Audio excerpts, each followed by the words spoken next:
Hello, good morning, everyone. Let me turn on my video here and then we will get started.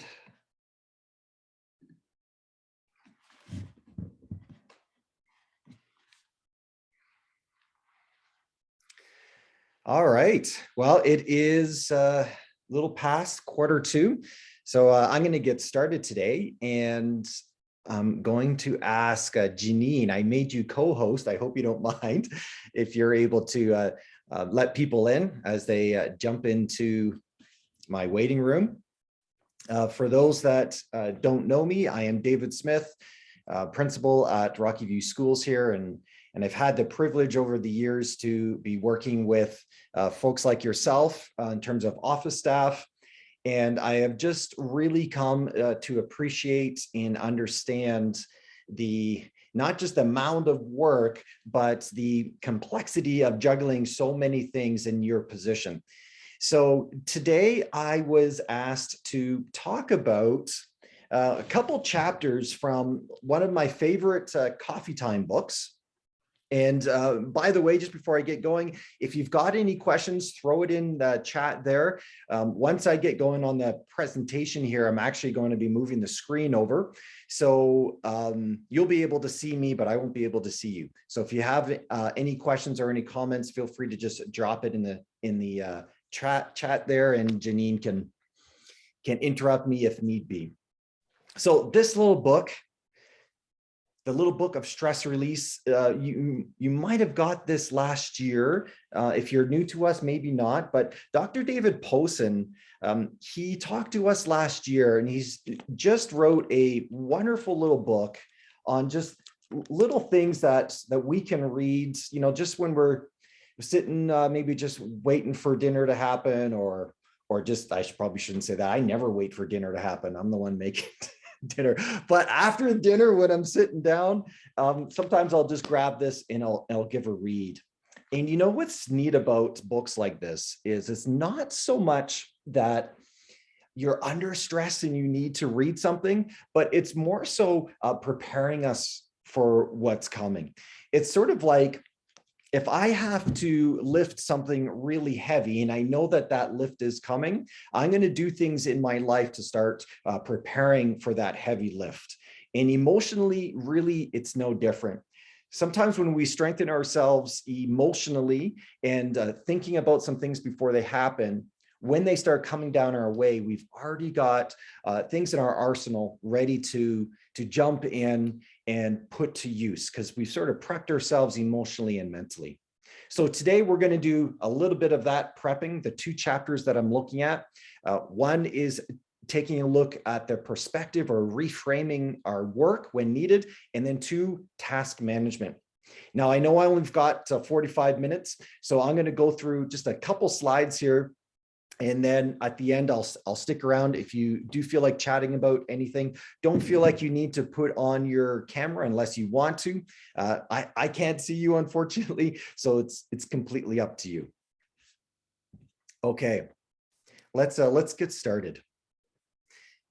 So when we think about our jobs and we think about the position that we're in, the very first thing to keep in mind, and again, this information is going to come from the little book of stress relief, so it's not like you had to read the chapter, is that it starts with you.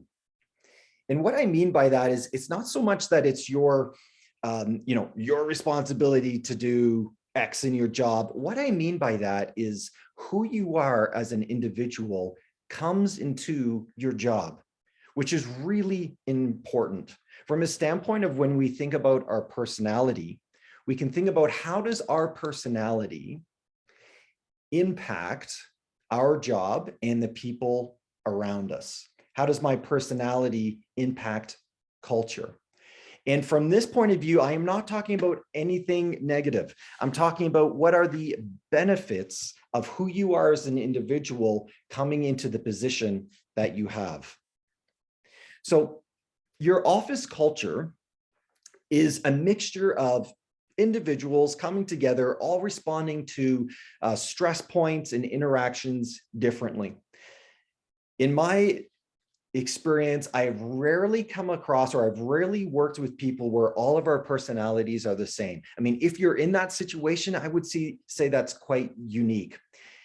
So how we respond to stress is going to be different from one person than to another. And that's really important. In fact, that's really positive. So your personality comes with certain skills. For instance, I've worked with individuals that have a very straight ahead way of dealing with questions and a straight ahead way of getting right to the point with individuals. And so when they're talking with someone, let's say a parent or a teacher walks in or makes a phone call, they're able to hear something and then they ask a question straight away about what's needed and what happens next. They're very purposeful, we'll say. And that type of personality suits administration, for instance, really well. If you're juggling a lot of things in the air and you need to know exactly where that person's coming from so you can help them out, that's really going to work well. I've worked with other individuals where they listen, but the way that they ask questions, they sort of come around it from the back end or a little bit more gently. And that is really helpful for individuals that maybe are nervous or have some trepidation coming into the school, and they appreciate that gentler approach. Either way, the personality for different types of people matters. That personality also affects your office staff.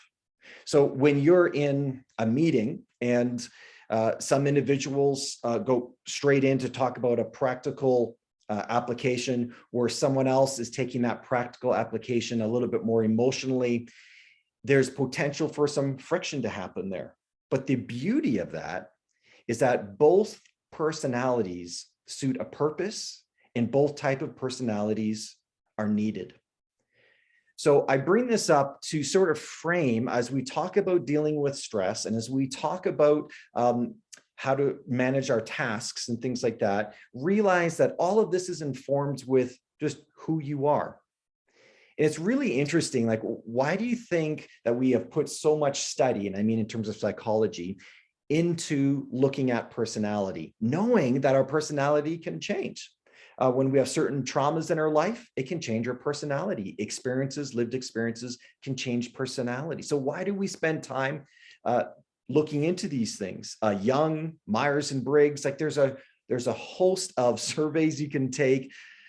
All these surveys and interests based pieces are all about helping to inform us how we might react to certain situations, what are positive and what's negative. So take that with you today as we start to just reframe some of these things. Keep in mind that we are finite humans. So by finite, I mean we can't do it all. Sometimes we think that we can, especially when we've got families. We really want to be making sure that everything happens for the kids and moving things forward, and we take on a lot. But part of this reframing right off the hop is understanding that we can only do so much in our day. And that's something that I deal with myself every day, is constantly having to say, I could keep on pushing, but tomorrow it's just going to be a new round of pressures, a new round of to-dos, and it's never going to end. So I need to stop now for my personal wellness and pick this up tomorrow. So when we're looking at reframing, starting with our personality, a couple things we can keep in mind. One is that you're not alone. There are many people that are in the same position as your job within Rocky View. And really, throughout Alberta and throughout the world, of course, but certainly within Rocky View, when we're looking at a problem, don't feel like you're stuck in that you need to solve it yourself for some reason to say, okay, I've done this. The reality is we can spend a lot of time trying to fix a problem when, if we had just given someone a call, within like 5-10 minutes, we've got an answer. So first we want to seek, and the seek is saying, okay, I've heard that we've talked about maybe this particular problem. Where might I find an answer? And I'm going to get really practical with you as we move along. So it would be like saying, I'm going to go into the Power School office staff site, and I'm going to search up this particular question, or I'm going to put in this keyword and see if I can find an answer. For myself, if I can't find that answer within 5, maybe 10 minutes, then I do a full stop. And I'm like, okay, I'm not finding it in the places that I know to look. So now I need to ask. And that's where you can call a friend. That's where you can talk to your neighbor, administrator, or just, someone at the PowerSchool team, wherever, whether it's finance, and it's a quick call. And the beauty of this is once we get that answer, we can learn. So the next time this swings around, we're not calling back to that individual asking the same question. And then as we learn from that, the next piece is lead, so that when someone calls you, you can help them out. And so this is all part of that factor of we're not alone. We're not alone. We can do this together. Remembering that you can only do so much. And I don't mean that from a standpoint of this is overwhelming, but just realizing that in our day, in our 6.5-hour day or 7-hour day, we can only accomplish so much. And so we want to think through about what those things are that we need to actually do in that day. And we're going to talk about that here momentarily. When we reframe, often when we're thinking about our job, there has to be something around positive thinking. And what I mean here is it's not so much saying that just think positively and everything will work out. That's not what I'm getting at. When we think about our emotional awareness and when we think about our outlook, you'll notice that more and more, especially in the last decade, we keep coming back to one of the elements of reframing is to look for gratitude. And I know that seems trite maybe for some of us, saying, yes, you're going to look on the positive side, but it's much more than that. When we're thinking positively, it's more so around thankfulness. So looking at our jobs from a standpoint of, I know that this is stressful or overwhelming, but I'm thankful for. I have to do that periodically throughout the week. When things start to seem like they're crashing in, and because they're outside of my circumstance control, sometimes it feels overwhelming. But when I do slow down and when I do look at why am I in this position? And for me, I'm in this position to help families, to lead students, to lead teachers, and to make a difference. I need to reframe that for myself because it puts those stressors into the right box for me. So for you, what are those things for your job? What are the things that you are thankful for in your position? At my old school, I actually had some things written out. It wasn't long. It was just, maybe it was about a paragraph. And I actually typed it out and I put it in just above my telephone. And every once in a while, I would read through, and what was on that piece was one, what were the priorities in my life in terms of family, my beliefs, and some thankfulness pieces about the job that I'm in. And that always helped me to reframe, especially if I just got off the phone with a difficult conversation. So you can think about some of those practical things. And then, of course, reframing is focusing on what is, not necessarily what is missing. So the words that you say, the words that you use, and we're getting back to the positivity, they have influence. They influence the people that you work with. They influence the parents and the students that you talk with. Jay Lafferty, I really appreciate this quote. Words and thoughts are the weapons against stress. It's really freeing to be able to put yourself out there, maybe in conversation with a colleague or someone on staff, when you're able to talk about elements of stress in your day from not necessarily a standpoint of complaining or this is so hard, but just being able to say, this conversation was difficult today, but we were able to reconcile it by doing X. Just having that conversation, it's amazing how the stress just starts coming down. I mean, we tell our kids all the time, don't bottle things up. But as adults, we often bottle things up simply from the standpoint of Sometimes we don't want others to know that we're having stress in a certain area. We want to be able to, we'll say, have the feeling or even illusion that we can handle it all when we know that we can't. And yet at the same time, we don't want to feel like we're complaining. So where's the balance there? The balance is the combination of words, being able to articulate something, but also being able to think a certain way. So keep in mind that the thoughts, the reel that we play in our head around whether something's a deficit or a positive, it plays on how we handle that stress. So keep that in mind as we keep going forward and taking a look at some of these things. Another aspect when we're looking at our work-life balance and our work-life stress is looking for maybe what's missing from in terms of perspective and distance. Our jobs, typically, if you're in it as a vocation, as a profession, it's the long game. And so if we overdo things, if we don't see ourselves as that finite human and put some boundaries in place, what happens is there's risk of burnout. And this is where that perspective piece can come in. And burnout can really happen in two different ways. So one, it could be the need for solitude. And, in our busy lives, sometimes we think, man, there's no time for me to take for myself. My family's super busy. I've got responsibilities in my life. Tung, tung, tung, tung, tung. The reality is, when we seek a little bit of solitude in our life, it allows our brain and our hearts to start going through a couple thoughts and a couple processes. In fact, when you take a look at the research around solitude, you'll see that there's so many incredible benefits.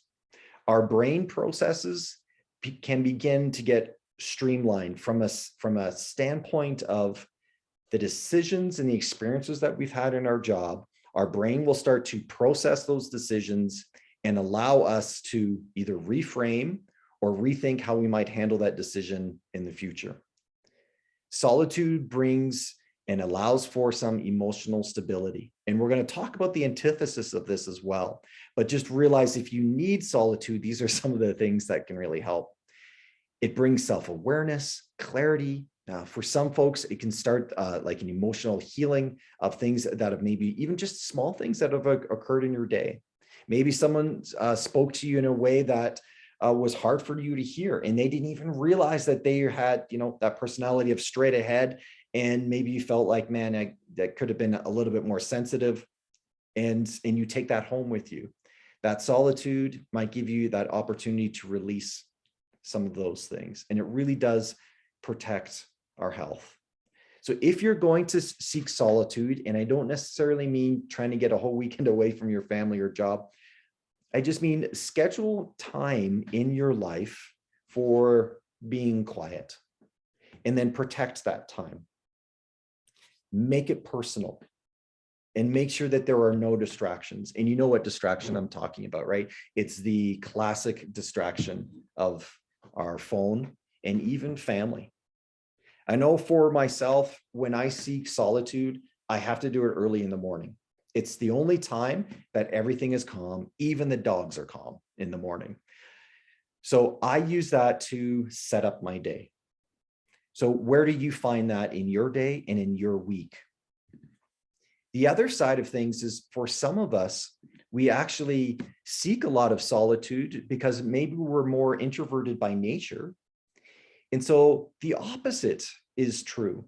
Because we spend so much time to ourselves, and because we think through things quite a bit and potentially overthink some things and go down a certain rabbit hole, sometimes we need to spend time with people. And this is where the balance of life comes in. And that spending time with people is choosing people in your life, like choosing wisely with people in your life that you know are going to lift you up, make you better, not be pessimistic by nature, to help you bring that balance.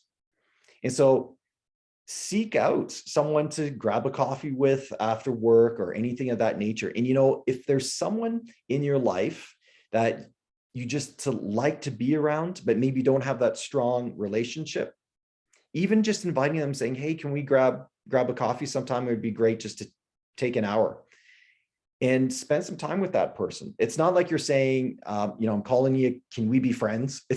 As an adult, what I really appreciate is just getting together with people that I respect and just spending some time with them, absorbing a little bit about of who they are to make myself or help myself just be better, help myself bring balance. So if you're that individual that is more towards seeking a lot of solitude in your life, then maybe you need to seek more of that balance of getting together with someone that you respect, and then you bring up some of these things about work, or bring out some things that stresses in your life, maybe that you just want to double check. Are you thinking properly on certain things? Really, really helpful, I find. So those things, either seeking some solitude or seeking connection, can really bring some perspective and distance from your work. I don't know about you, but especially in the summertime, there are certain weeks that I do not open up my computer. And I basically say to my staff, and even RVS, because as a principal, there are certain things I have to check on, saying, if you really need to get a hold of me these next 2 weeks, you best call me, because I'm not opening up my email. I need my brain to actually distance itself from work so that when I come back, I am fresh. So that's part of that distance as well. So keeping that in mind and making sure that we're doing that. Okay, I want to switch gears a little bit. So we've talked about that culture piece and sort of not managing ourselves, but just caring for ourselves for stress. And now we're going to jump into some of the practical side of things. Now, your personality and the way that you look at tasks are really going to come in play here. So I might be saying some things here that you're like, no, Dave, that's not how I do things. I like to do a list. Or no, I do not like to do a list. I just want the free flow of the day. So keep that in mind, that what I'm sharing with you now is just some contextual things to think about work. So when we're looking at the busyness of our week, we want to think about, what things do I prioritize? How can I eliminate distractions? And what does that mean when I'm working in a world of distractions? And then how can I interact with coworkers based upon how do I craft my week? So let's jump into these things. You might have seen this before, and this is a Stephen Covey, 7 Habits of Highly Effective Individuals. Quadrant thinking about how we plan for our week. And I say week because in a day we can accomplish things, but the circumstances of our day can be really busy. So we sort of want to think more on a 5-day schedule, as it were. So before we jump into taking a look at these things, let's jump into one of the most difficult things that we face being in the school is how do we manage or prioritize and understand people issues? So this type of thing, I don't know if you can see my mouse, but the quadrant here is really about planning. Okay, it's really about looking at what's urgent and important and how do I work on things. But when we're dealing with people here, there's another aspect. So growing up, my mom was an emergency nurse, and she talked about triage, this idea of triage quite a bit, because she had some really unique things happen in her workday. And I remember once at the dinner table, she was talking about an issue where 2 or 3 individuals came into the hospital, into emergency, all with very major accident, very major issues that they had to deal with. And 3 of them were there. And who do they start with first? Like, who do they manage first when they all need help? And it's not that my mom was there alone, but at that time she was the head nurse. And so she had to direct where the nurses were going to go for the first individual, second and third individual. And I remember thinking to myself, how on earth do you prioritize people? Because we're all important. The difference here, though, is when we talk about triage, it's not that we're going to care for one person and not care for another. We're going to care for all the individuals. And we have to be really smart on how we go about doing that. Some of the people in my life that I've seen do this really well, they do it from this aspect. And I'm going to speak right from a school's aspect. So whether you're finance, receptionist, sec two, dealing at central office with phone calls or people walking to your desk, it's really all the same thing. The great people that I've seen in my life have done these things. When an individual, whether they call to them or they walk in, whether it's a child or a parent, the first thing they do is they have high attentiveness and they stop what they're doing. And what I mean by that, it's not like that practical and pouring coffee, I have to stop and talk. That's not what I mean. What I mean is they take a second and they'll stop a sentence, or they've got some sort of management style that's already in place, but they stop and they look and they make eye contact with that individual, or when they pick up the phone, they don't over talk and they listen. So the first aspect is stop, listen to what that person is saying. And now here is where the management comes in, is the ask. So you're going to receive, whether it's a problem or a question, and if you're not really hearing you're not really getting anywhere with that individual, so you're not quite sure what they're asking of you, then that's where you interject and you ask a question. And that question is to bring clarity for the situation. I know it seems natural, but it's amazing how many individuals go right from stop to ask and they don't listen. They just stop. Hey, how can I help you? And as that person is talking, they're already going into a solution, and they've forgotten to actually listen to what the person is saying to them.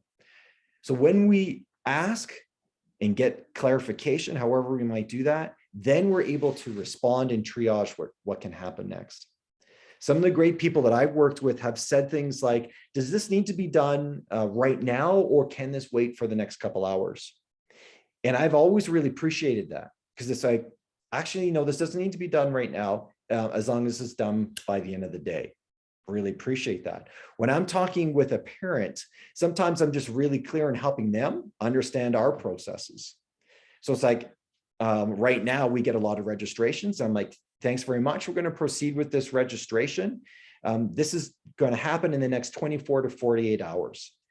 And then the parent will respond back saying, oh, that's great. Or, well, here's the problem. Is there any way we can fast track this? So we're getting to this piece of, when we're dealing with individuals, we don't want to make assumptions and we want to highly communicate. Okay, let's jump into a little bit from this understanding of what are we talking about with these quadrants. And I'm not going to really jump into this too deeply, but I just want you to be aware of a couple things. In our day, we can look at certain things that are important and urgent. And in a school setting, a lot of important and urgent things happen. Child walks in and he's cut his arm, and you have to help with that cut right away. That's very obvious as an urgent or important. A parent comes in and is visibly upset about something. You're not just going to put them off to the side. It's urgent and you're going to deal with it, and it's important. And these things are dues. So these are, in our day, there's going to be a lot of dues. The trick for our jobs is making sure that the dues of the day are not taking over every other quadrant here. So here's what I mean by that. There are certain things that are important, but they're not urgent. So it's, they're not urgent yet. So it's like processes. So you can see a looming process date. So maybe that process date is demographics have to be complete by September 30th, let's say. And so we know that those things are important because of the list of reasons why that is, but they're not quite urgent yet. But this quadrant, this planning quadrant number 2, has potential to be low stress because we're working ahead. Okay, so this is a great place to live in, is this quadrant 2, where it's not urgent, but we're planning for it. These other quadrants, quadrant 3 is urgent, but not important. And that's where we have to be asking the question and going back to the people side of things, saying, well, what you're asking, actually, when I look at the scope of what's needed, it's not actually important that I do this right now. This can be done tomorrow. And we like to put on the word here, delegate, because what that means is you can either delegate to yourself to do it the next day, or you can delegate that either that individual, well, here's what you can do to do this. This is not something that I need to do, you can do. But when we get caught in here where we're operating in urgent but not important, our days just disappear and we never get up to these top quadrants. And then this last quadrant 4 is not urgent and not important. And these are things we want to eliminate. Typically, people say things like diving too deeply into email. Emails that are just to-do items because they're easy to check off and say, okay, I've done it, and it always feels good to check off, but they're not actually urgent or important, but we've made them urgent and important. And that's just one example. And you can think about in your life what those examples would be. See, here's the problem. When we are stuck in these bottom 2 quadrants, it doesn't allow us to get to these top quadrants of urgent and important unless it's thrusted upon us, or not urgent but important. And then eventually these not urgent things suddenly become urgent, and the stress of our day starts getting away from us. So what can we do about this? This is where it comes into working with your staff, working with your colleagues, and setting up where in your day do you find stressful points, and not to eliminate that stress, but how can you craft and work together? For instance, I've known some staff that say, okay, during this time in the week between 1 o'clock and 2 o'clock on Tuesdays, I'm going to spend time just doing the administrative stuff for School Engage. And I'll pick on School Engage because that's a big one. And so while I'm doing that, can you look after the front desk and answer the phone calls? Or while I'm talking with X and meeting with this person about this issue, can you look after these things for this next hour? And then you do the same thing for that individual. And it allows them to start going into that quadrant 2 planning. And then suddenly we start seeing a bit of a balance, rather than just saying, I can do it all, and the craziness of my day, I'll just handle it, it's no problem. The reality is those things will catch up with you. So craft it, work with those that are in your area and really craft that through. Okay, my time, what do I got time left here? 1:45. Okay, I only got 10 minutes left.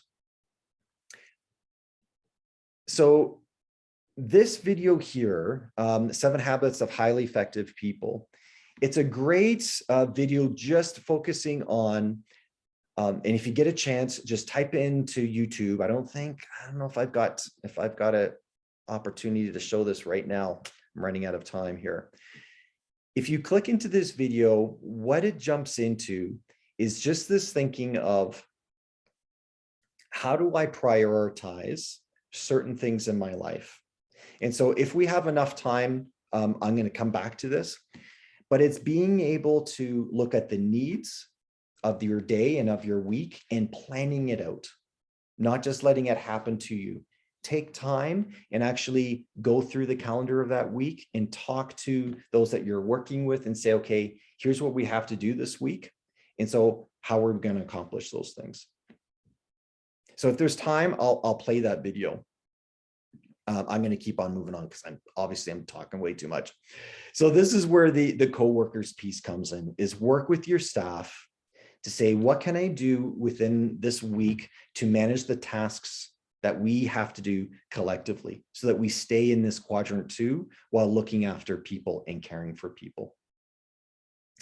So I put in here control maniac, because honestly, for some of our personalities, especially type A personalities, we really do believe that we can do it all.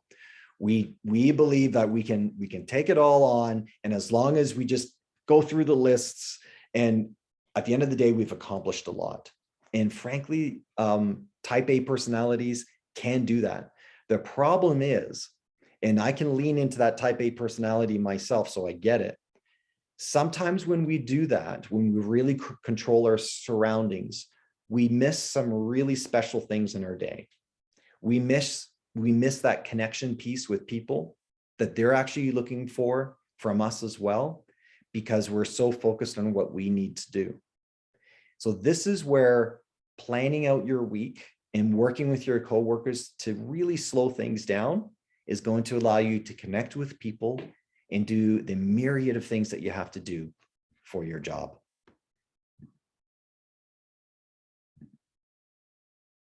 And again, all these things we're chatting about are also in the book that we're looking at today. So to end off, it's thinking about these things. First of all, where are you starting from? If you've never thought about your personality in the context of your job, then that's a great starting point. You know, what are great things that you know that you bring to the job, and not saying I need to change my personality to fit this job? No way. What's in you already that you can really bring to your position, and then be able to articulate that if you need to. Step away from your work, whether it's in solitude or with people. Make sure that we're stepping away so that we can reframe what's happening in our day. And even when we have great days, still to reframe it. Did I miss anything in that day? Think through your week.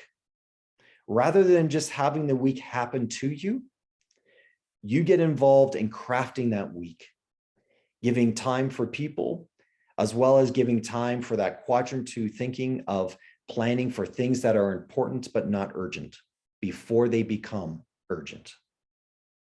And then communicate. I can't express enough the importance of taking a risk and communicate with those that you're working with. It's always a risk. Even the other day when I was chatting with some administrators, we were talking about some certain stressful things in our job. And I articulated one stressful thing in my job that I've experienced in the past.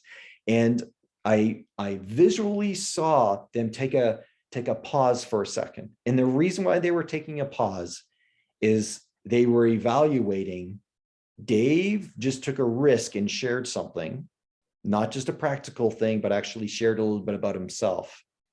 But then the next thing was neat. And that was the conversation we had around that stress that I shared. They were able to say, yeah, I've experienced that same thing as well. And the conversation went that next step. But it always takes a little bit of a risk when we communicate those things. And so I would encourage you to do that with those trusted individuals. Folks, your work has an impact. I cannot stress enough the impact that you have at schools. I've met so many parents that have walked in that are nervous walking in because they've either had a traumatic experience from school or just a really scary experience, and they can't separate that. When they come and talk with you, you are the first person to help take down some of that trepidation wall. So folks, I just want to end off by saying, take time for yourself. Take a look at some of these things and do some reflection in your life, and realize that your job is important. And I hope you feel that it is. I know from an administrator's point of view, it is very important and crucial. You've heard it said before that you're the face of the school. It's very true, but even more so, you are part of the fabric of the culture of a school. So keep that in mind. And it's always just a great time chatting with you. And thanks for hearing me out today. And hopefully this lifts you up a little bit and takes you a little bit further. Well, I'm going to stop sharing my screen. And if you've got any questions or comments, you're welcome to throw that in the chat. And if not, have a wonderful, wonderful break. Dave, I tried to put in the YouTube. I was going to put it into